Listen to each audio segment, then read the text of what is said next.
are some of the lessons that you've taken from those mentors, and do you still use some of those lessons today? I think playing the long game, realizing that the program is, bigger than all of us. It's been around for 63 years. Hopefully it's around for another 63 and transcending us. Oglethorpe and, the soccer program specifically just kind of molded me in a way that I don't know it would have given me the same experience if I would have just been a number at a big D1 school. Those of us that are here at the time, our number one goal is to make it better than it was before we got here. He gave me opportunity to play in front of pro coaches and in a professional environment. We went through the same hardships of not being anywhere near the trophy to playing every game and winning, being at the top. That meant a lot. If there wasn't no trust, I don't think I would get this far. In soccer, I already told the guy you don't have to be the best team in a country to win something, or the best team in a conference to win the conference.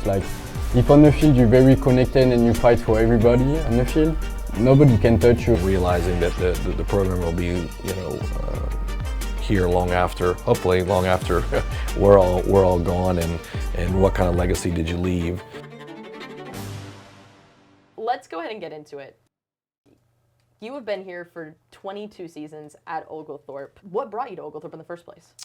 I was playing professionally with the Atlanta Silverbacks, and I basically reached out to all the colleges around the area, Georgia State, Emory, Oglethorpe, and at the time, Hugh Brown was the coach, and he responded and said, hey, I'd love to have a local professional help out. So I signed on board in late August or September of the season of '02 as an assistant coach.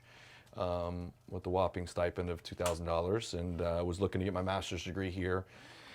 And at the end of the season, coach left, and he moved on to Vermont, and the athletic director approached me and said, hey, the kids really enjoy working with you.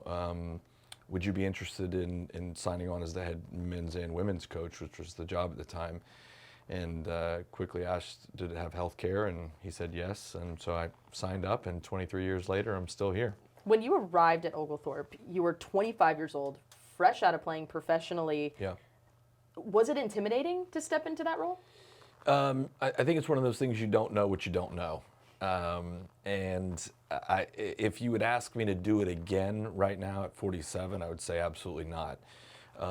I thought I did some things extremely well, and other things I was grateful that Oglethorpe allowed me the latitude to make mistakes, try to do things the right way, and learn from those mistakes and move forward. It's definitely, growth is not linear, and we've taken some steps forward, some steps back, but I'm very, proud of where we are now with that. But it was challenging. Keeping it up with it all. It wasn't like I took over programs that had won national championships or a strong pedigree. It was really about trying to get good players in the program who you could build off of and upon, and it was a fun group. I mean, when I took over at the time, there were only 4 men's returning players in November of '02. 4. So we wouldn't have had a team in the fall if I didn't bring in 13 players that first year. So we had a strong squad of 17 and a lot. I think we started 9 freshmen that year that we kind of built off of, and we're doing pretty well now off the backs of those guys that took a chance on a young coach and lots of enthusiasm, and that we were going to change the world, and and change the program, and we did. It's taken a lot longer than I said or thought it would, but I'm proud of where we're at. Are there any moments from your earlier years of coaching here at Oglethorpe that have helped you now as you're entering your 23rd season? Oh, wow. So many. It's hard to grab one or two moments. That's a difficult one.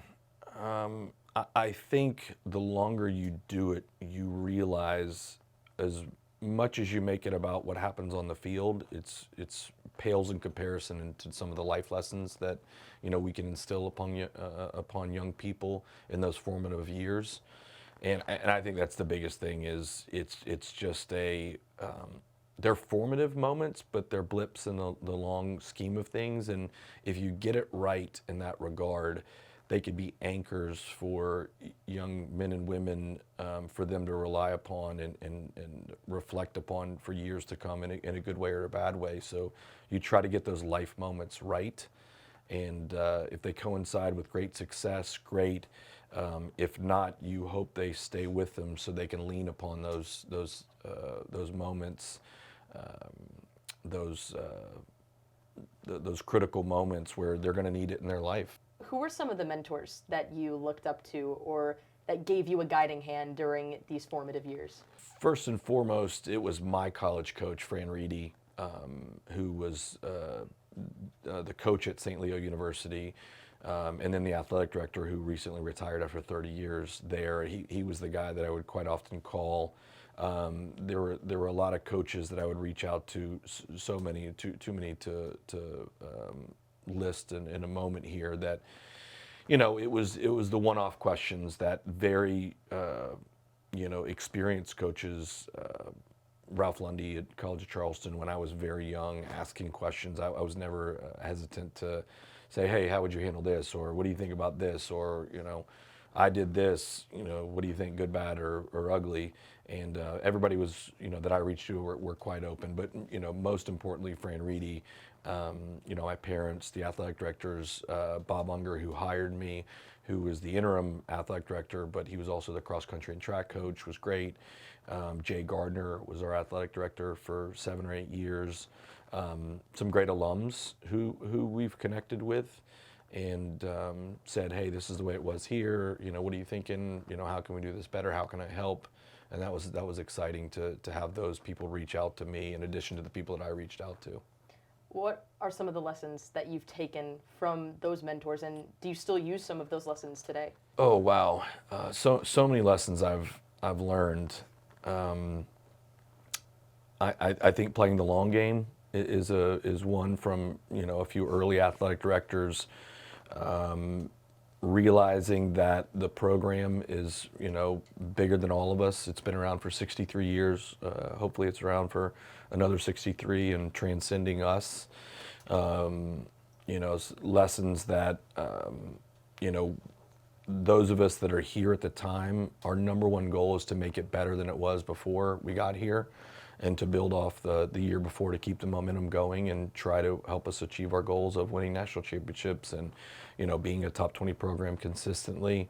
You know, but the long game, realizing that the program will be, you know, here long after, hopefully long after we're all gone, and what kind of legacy did you leave?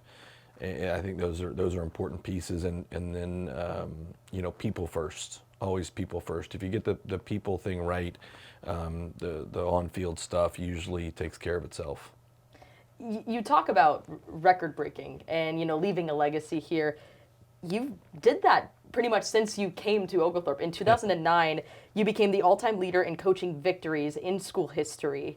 You surpassed Bucky Reynolds, who originally had the record, and you won it in your 7th season.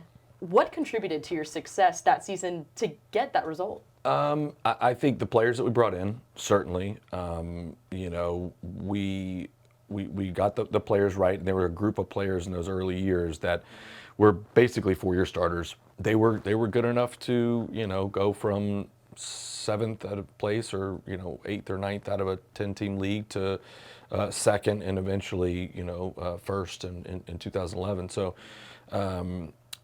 getting good enough players is, you know, because I don't play, and, you know, on the field, and, you know, you have to have players that are capable of scoring goals, defending, achieving, you know, dominance in your league, and we had those players, and then getting them to buy into what they could be and helping them achieve their potential was critical, because you can't do it without players, no matter what I could do as a coach, and, you know, formalizing, you know, a great philosophy and intensity and enthusiasm. If you don't have the players, you can't win. Although I've been very fortunate in my playing career and my coaching career to break a lot of records, and that was never the goal.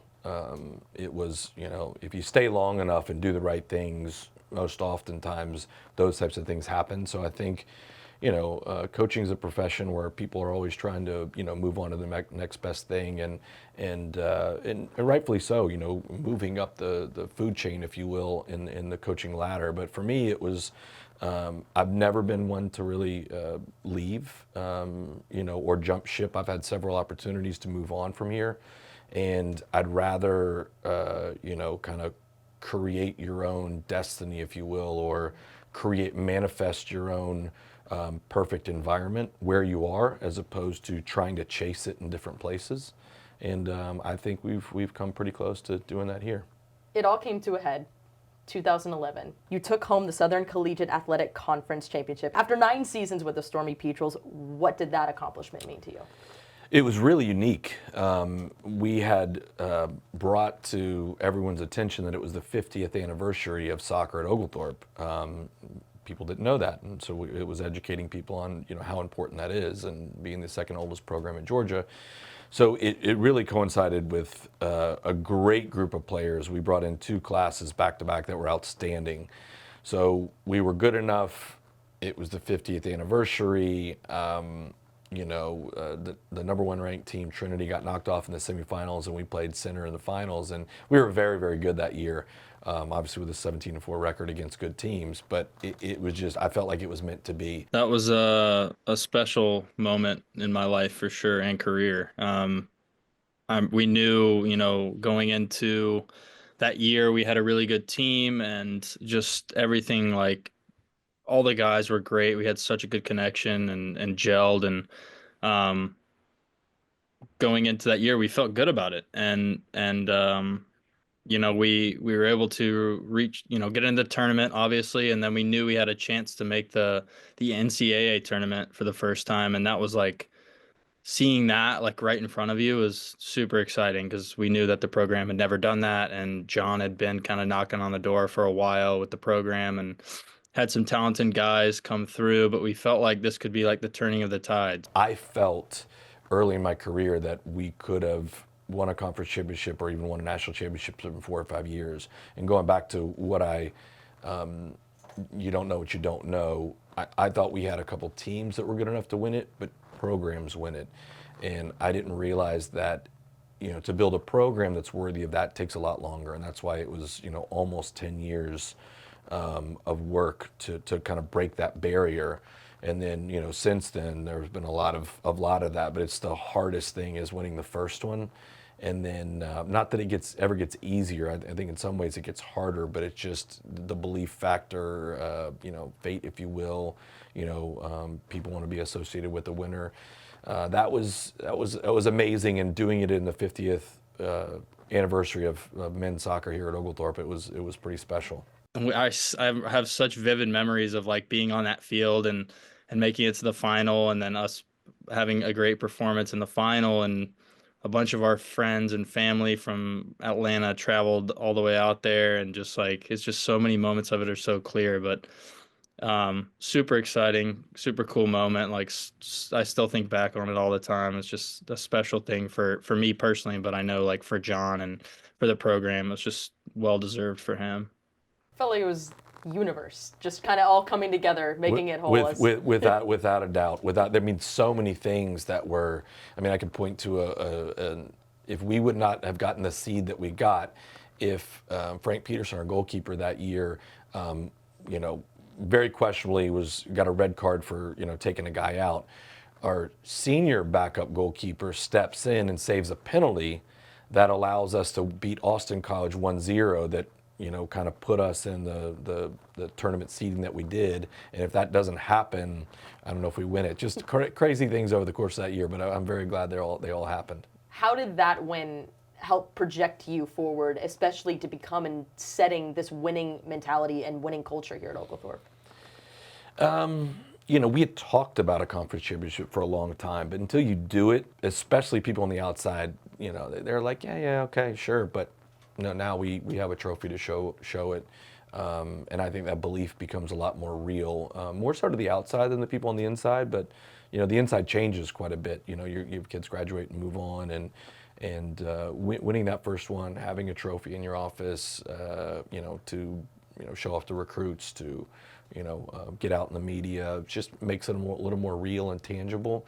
But that success was built upon the smaller things that we've done in the team: philosophy, grit, perseverance, character. All of those things were in hand, but when you add the capstone, goal, if you will, to show off, it definitely helps.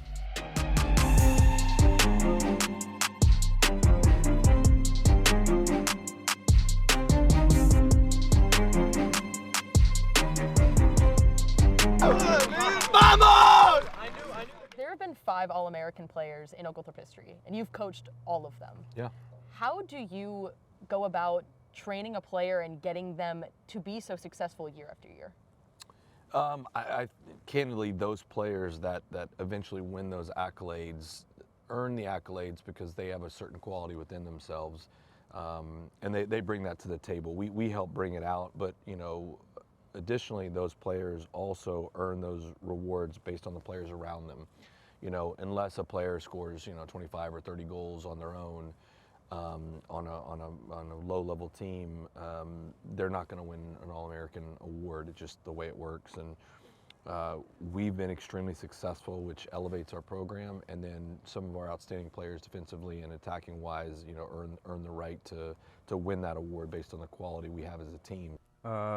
When I first got here, John was a great mentor to me. I mean, I obviously really appreciate him way more than just soccer, but he, in terms of winning those awards, he just was good with the team and being able to get good players to work together. And we were able to win, at least the first year, we were able to win the conference and the tournament, which is what led us to the NCAA success. But yeah, he's always been able to get good players together and have them playing well together. They give me all the confidence that I was looking for, to be honest. When I came to Oglethorpe, I was trying to find my city, to find my university and everything. And when I came here, they give me a lot of chance to prove what I can do, And just yeah, they give me the confidence, we work hard together. They told me if I want to have something like that, I need to work. So I listen them, I listen everything, followed every rules. And yeah, at the end, you can get something like that, so yeah. They're individual awards, but they're really, have a lot to do with the team's successes. And then what I do for those players is just try to support them and highlight them and maybe put them in certain roles that will elevate not only themselves but the team as well. So it kind of works hand in glove. How do you build trust and maintain such strong relationships with a lot of these players when they're here at Oglethorpe, but also when they do leave and they end up going professionally, or they end up just staying here locally and pursuing more of a business route in certain areas? Sure. I mean, I think it's really just human relationships. It's just, personal relationships of connecting with them on a human level, helping them and supporting them at helping them be the best they can be, whether it be on the field. And sometimes that's tough love. Sometimes that's, being a cheerleader for them and, helping them when they need it. And then, when they move on, whether it's the professional side of things in business or on the field, it's just staying in touch and trying to be supportive. So, yeah, it's fun for me. I like, working with the players that, commit to the program and are a part of it. And that's the fun part of it for me. He was always trying to put calls in for me to get in with teams. He used to play for the Battery back in the day. He was kind of a Battery legend, and he would always, try to send me there. And he sent me to a preseason or two, would make calls around USL and whatnot for me. So he definitely is well connected and has earned that right. He knows a lot of the people around here, and as you know, probably the soccer world's pretty small, but he has a lot of pull, and he's kind of built that name for himself, and he was never hesitant to kind of push my name wherever, which, again, super grateful for that. I mean, he sees that I come around and support the team and stuff, and he knows that I am really passionate about the team and soccer as well, so he thinks that I can have an impact on someone, and that's really what he's pushed us from the beginning is like having an impact on people and going about, once you graduate from the university, going about being a good human and good person. What leadership qualities do you prioritize in players?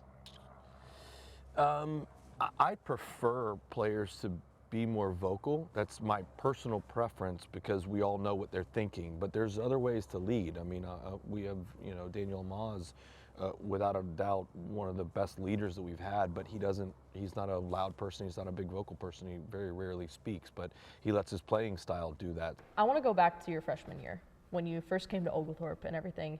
What pushed you to try out for the reserve team? So I actually wasn't recruited. So I got a text from one of my old teammates, Josh Labus. He played here, and he was like, "Are you committed?" I was like, "I wasn't committed yet. I was about to be," and luckily he texted me because I would have gone there. But he texted me, and then I was like, "It's worth it because I don't want to go out of state to play D3, and I'd rather play D3 in Georgia." So I was like, "I know my skills. I know I could play on the first team. I just gotta show what I can do on the reserve team, and then from there on." When Jon approached you and wanted you to jump up and join the first team, what's going through your mind? Honestly, it was like, finally. Like, I was waiting. When he told me that, I was like, all right, here's my opportunity. Don't mess it up. Even if I don't get pulled up right away, still keep working, keep training by myself. So people do it in their own ways, but I think it's really doing the right thing, all the time, even when people aren't watching, is really leadership qualities. And you can do it vocally, which it's easier for me. That's why I prefer it. I know what they're thinking, but there's other ways to do it as well. And when you lead, people just know. They know I'm going to follow that route, and Daniel does it quietly, but he does it just as effectively as people who speak, louder or are a little more commanding vocally. But there's a lot of ways to do it, but it's really doing the right thing even when it's hard to do. How did he help you get a little bit more comfortable as you continued to go, and how did him and his staff get you more prepared and get you more bought into what you were trying to do on the first team? I think the trust he had in me, especially after sophomore year and just coming into the first team, and to keep playing me even if I gave the ball away or I make some mistakes, just trusting in his players to improve and everything, and that really helped. If there wasn't no trust, I don't think I would be this far, because there was a lot, like I said, it was a bunch of mistakes, but the trust helped me not transfer, not unbelieve in myself. Like, I believed in myself since I made these mistakes. I know I can improve. The coach trusts me, and he's gonna play me in the same position, even with all the other new players coming in. I was kind of shaky on when the transfer was coming in. I was like, oh, what's gonna happen? But I believed in myself, believed in coach. How do you bring that out in players? How do you help them find that within themselves? Continuing to support them, maybe, probing them a little bit about maybe ways they can step outside their comfort zone and do that. But it's really, it's unique to every single person. I think this year he gave me a lot of responsibility on the field. Last year I was kind of in and out of injuries, and I wouldn't start some games. I'd be pretty upset about it. And I kind of just was like, it's not about me anymore. You know what I mean? Like, it's about us, the team. I remember one of my teammates last year, Luke, he asked me, he's like, how do you feel about not starting, randomly just not starting? And I'm like, bro, it doesn't matter what I think. It's not about me. It's about us. And then from there, I was like, damn, I actually said that. I was like, that's pretty, that's a good teammate. Cause he always asks, what makes a good teammate? And it kind of just came out. And I was like, all right, it's pretty good. I like that. I like to hear that for myself. And then this year I kind of just put in all the work, and he kind of gave me leeway, what I could do, when I can do it. He never really told me I did anything wrong. He was just like, I trust you, you do your thing. They bring their own set of human experiences here to the program. We try to apply, what we have learned, what I've learned as a leader, to do it, but there's no real right way to do it. It's just try to, get them to grow a little bit, or maybe figure out what way works best for them. How did Jon help you grow, not only as a player during your time here, but also as a person? I think that when he give me the band, to be honest, never be a captain in my life. So when he give me the band, like that changed something in my mind, you know, like I feel like, oh, I have responsibility now, you know. And so when you have responsibility, you have to show the good example, you know, to the other guy, to the teammates, and my vibe was like actually to work hard and to show to the guys that even if you came from another program, another country, another like everything, you know, like you have to work, you know, you have to work. And I think I sent a message to the guy like that about the hard work. But yeah, like when you give me the band, that give me a lot of more maturity as well. Not just inside soccer, but inside my life. When Jon gave you the captain's armband, what did it mean to you that he had that trust in you to give that to you? A lot, actually. I feel like, yeah, he gave me. I feel like I was his right arm, you know, like. Because it's very different, you know, for player to speak with a coach and a captain, you know. And at the moment we give me the band, like I was already very close to the people, to the player inside the team. So yeah, like I get that, like I trust you, and make that band like an image, like a symbol for the team, and they look at you, and if I give you that, you have to do great, you know. But I wasn't like I didn't get any pressure when he gave me that. That was more an accomplishment, because I mean, all my life I've been, I must say, a leader, you know, like on the field, like I love talk on the field, I love like push my teammate up, you know. So I was already doing that when I came here. You've already made so many record-breaking moments here at Oglethorpe with the men's program. Has it sit in for you that, you know, you're now cemented into Oglethorpe history? It just means I've been here for a long time. What that means? That you know, they haven't gotten rid of me yet, and you know, we do have some unfinished business. You know, we'd like to again just continue to break barriers and be the next back-to-back team. You know, the great thing about that, I don't know if it really sinks in. You know, because a new team is so many new personalities and faces, despite the fact that I'm doing the same thing every single year, it feels new every single year because of the new players that come in. So I'm a people person, I love people, and having those new people come into your life and cement it in to work towards a common goal is refreshing. And I think that's what brings out my enthusiasm every year, despite functionally being the same thing. It's a new project every year, and that's exciting. You have that, and then the job's not done. It's not finished yet. No, it's never done. It's never done. Is there something that you're going to take with you as you continue on in your soccer career that Jon taught you that you're going to remember for years to come? Yeah, it's like about the hard work that he, like how you need to work hard to be like successful, you know. Even if you're successful, like you have to keep going.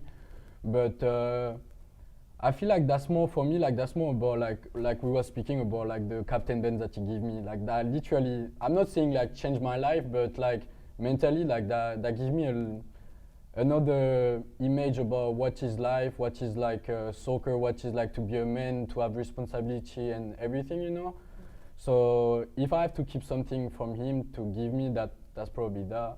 He made me realize that if I want anything more in the future, like to play more and stuff, that I really need to, be serious about it and try to just be as productive as I possibly can at this level right now where I'm at, and just make the most of my opportunity going forward. And he did that for me going forward, even after the university. Yeah. He gave me opportunity to play in front of pro coaches and in a professional environment. And I ultimately did take the opportunity well, and I made the most of it, yeah, for sure, after after I came here. So Yeah. You were inducted into the Oglethorpe Hall of Fame back in April of this year. Yeah. What did that accomplishment mean to you? I think it was a great honor. There are so many amazing people in the Oglethorpe Hall of Fame, and so it was a great honor for me. It meant that there has been purely a commitment on my behalf to the university, and to be recognized by the university for that commitment was great. I had a chance to have my family there. My college coach was the person who inducted me, which was great because I learned so much from him. That was special. Family, very close friends, very supportive and caring alums who I've developed relationships with were in the audience as well. So that was special moment for me. I think actually to be a little bit more specific, it really settled in this past spring, I believe. I can't remember. It was sometime this year. I got inducted to the Hall of Fame, and that was like a pretty cool moment. And that I think was like, whoa, like this is like you get back there and you start seeing all the old stuff again, and like the clips and the results and like all these things that happened that year, because it was specific to me, and it was like, wow, like it like truly probably fully set in then. To share that with him, being able to both be inducted at the Hall of Fame at the same time. That was cool. I mean, it was like really cool that we fell in the same year. Another one of us was supposed to be inducted as well, Mark Lavery, who I think is set to be inducted next year because he had a bit of a conflict this year. But being part of his class was pretty special because it was like kind of for me, like I'm just going to step aside and let him, he needs his moment because he's put so much into the program, and like 100% they wouldn't be there without him. Looking back, how would you define your success as a head coach? Oh, wow. Doing things that haven't been done, staying committed to this program and seeing that and raising the standard here, highlighting the positives that Oglethorpe have, and getting our name out into the greater community on a national scale with our soccer reputation, as well as being involved in the community. When you look back at your time at Oglethorpe, and then you look at the program now, how much have you seen it grown? Massively. I know we were just joking before about the camera and stuff, just media. I mean, even we didn't have necessarily a stream for every single game that we had here, and I know that was big for some kids that had parents overseas or whatever they wanted to watch, and they weren't even able to do that. And now I honestly want to show you guys this camera that we're filming on right now, but it's just crazy. Like, the university has really come a long way, and Akin has been a massive part of that. I mean, legendary 2 decades plus of coaching here at this university. So I can't say enough good things about him. You know, helping, build a youth club here around the area for the Brookhaven, Chamblee, Dunwoody, residents. Strengthening relationships with our alums to bring them back on campus. Seeing players graduate, seeing players achieve personal goals that they didn't think they could, and pushing people into new heights, and then following their progress, whether it's the birth of a child with somebody they met on the women's team here, them starting families, people become doctors, people become physical therapists, people start their own businesses, and deep down inside, some of the lessons, and even maybe one lesson they learned in their time here is going to help them achieve those things after their career here is really rewarding. So those are the things that mean the most to me.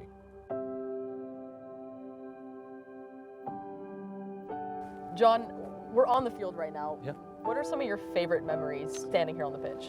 I mean, so many. They're just kind of come over in waves sometimes, and they're a lot, but they're definitely very rich, all of them. We're only a couple of blocks away from it. Is it, when you look at it and when you see it, is there like a moment for you that sticks out every time you look at it? Yeah, definitely. I think the goal I scored in the final of the 2017 final when we won here. We were hosting the SAA tournament, and it was just a great win, 2-1 win, I believe. And yeah, it was good. It was just a goal I'll remember forever. And I just remember talking to him after the game, and we had a really good conversation. It was just about the year and the progress that I made over just that year, 2017. I mean, when we won, I think this year was like a pretty good memory when we won the conference championship, because those 2 games was like away. We go to Rhodes, Memphis, like very long travel. What are some things that you hope past players that are leaving now, what are some things you want them to remember most about their time here at Oglethorpe? Remember that we did it together. Remember that I'm always going to be their coach, even when they're 40 years old. I'm still alive doing the math here. You know, the grinding on the field, the extra work that they put in to be fit for the season, those types of things to apply in life too, whether it's, you know, doing an extra report to support their next position, whether it's you know, helping their company succeed, knowing that the hard work always pays off. From the reserve team, everyone, when I was on the reserve team, everyone felt like a family. Like, we all were friends and everything.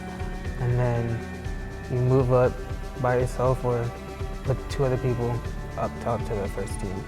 And you feel like you're like alone, but everyone groups you up together. You make new friends. You all trust each other. The companionship it's really nice, and like everyone having each other's back, especially, and learning from each other is really helpful for players. Knowing that they always have us here to rely upon if they need anything. We're here to support them as players when they're in their time here, and then when they move on to the real world. Know that we've got a lot of life experiences. If they need help in their personal lives, we're always going to be here for them. So I think those are the most important things. And then to look back on fondly, maybe not on all the fitness that they did, but the memories they had, the friendships, the experiences, and because they are golden years for sure. It was a great experience, and honestly, I'm so grateful for it because I got to room again with my best friends at Dylan Baps and Daniel Gardner. Like, they were my best friends, and I got to room with them again. We all traveled. It was just such a great time. Like, it was a great 3 weeks to end the school year. Like, they're going to the wedding already. Like, it's already planned. Like, they're gonna show up. They're awesome. They're my best friends. They're at my old school. We went through the same hardships of, you know, not being anywhere near a trophy to playing every game and winning, being the top. That meant a lot. So yeah, they're definitely up there with me. What is the legacy that you hope to leave here at Oglethorpe? From a player standpoint and an alumni standpoint, they recognize that we each group of players annually and over 4 years for that generation, if you will, we aim to make it better for the next generation.